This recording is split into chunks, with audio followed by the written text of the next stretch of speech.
The Lost 11 Days, a philosophical reflection on time and control. Imagine waking up one morning only to find out that 11 days of your life have vanished. No memories, no experiences, just gone, as if they had never existed. Would you feel robbed, confused, or would you simply accept it? This is not science fiction. It happened in 1752, when Britain and its American colonies adopted the Gregorian calendar, skipping from September 2nd directly to September 14th. To understand why this happened, we need to go back in time. The Julian calendar, established by Julius Caesar in 46 BCE, miscalculated the length of a year by about 11 minutes. Over centuries, these minutes accumulated, causing significant drift. By the 16th century, the timing of Easter, central to Christian tradition, had drifted so much that Pope Gregory XIII introduced a reform, the Gregorian calendar. Most Catholic countries adopted it quickly, but Protestant England resisted for nearly 170 years. Then, in 1752, England finally made the switch. The consequences? 11 days had to be removed to realign the calendar. The reaction was chaotic. Some people feared their lives had been shortened. Economic transactions were disrupted. Workers worried about lost wages. Riots reportedly broke out with people shouting, "Give us back our 11 days." Though historians debate whether these riots were real or just exaggerated. Beyond the immediate confusion, this event reveals something deeper, our dependence on socially constructed time. Philosophers have long debated the nature of time. Newton saw it as absolute, Kant saw it as a construct of the human mind. But in this case, time was literally rewritten by a bureaucratic decision. If something as fundamental as time can be changed by human decree, what does that say about other constructs, like money, borders, or even laws? This moment in history challenges our understanding of reality itself. If time is something we can manipulate, is it truly real? Henry Bergson distinguished between clock time, measurable and structured, and lived time, the subjective experience of duration. No one physically aged 11 days overnight, yet society collectively decided that those days no longer existed.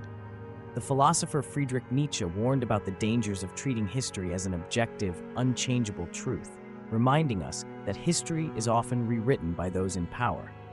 Foucault, too, explored how knowledge and power shape what we accept as reality.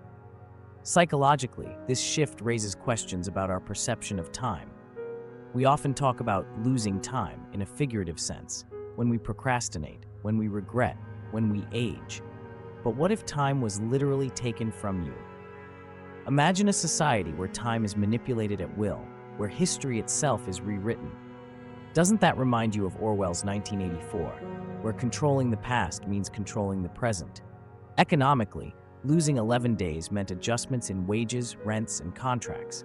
Some landlords tried to charge tenants for a full month's rent despite the missing days, leading to legal disputes. Businesses that relied on accurate dates for trading, such as shipping companies, had to adapt quickly. Imagine the confusion if something similar happened today in our hyper-connected global economy. Even socially, the change had ripple effects. In some parts of the world, people resisted celebrating their birthdays on new dates.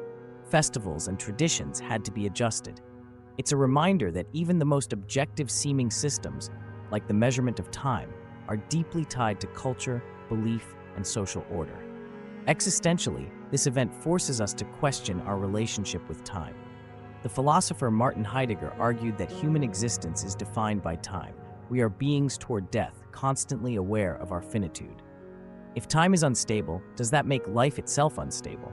If the foundation of our reality is fluid, how do we find meaning? And there's an ethical dimension to this as well. If governments can change time, what responsibilities do they have in doing so? Should they compensate for lost wages, adjust historical records, or allow individuals to determine their own temporal frameworks? More broadly, how much of reality should be left to collective agreement, and how much should remain untouched? The lost 11 days remind us of a profound paradox. Time feels like the most fundamental part of our existence, yet it is one of the most fragile human constructs. If it can be erased without consequence, what else in our reality is just an illusion? If time can be rewritten, does that mean history itself is only as real as those who control it? If your life suddenly lost 11 days, would you fight to reclaim them or accept that time is just an artificial measure? And if time is truly a human invention, what does that say about the way we live our lives? Share your thoughts in the comments.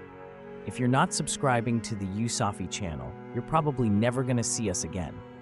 But if you are, then congratulations, you're growing every day.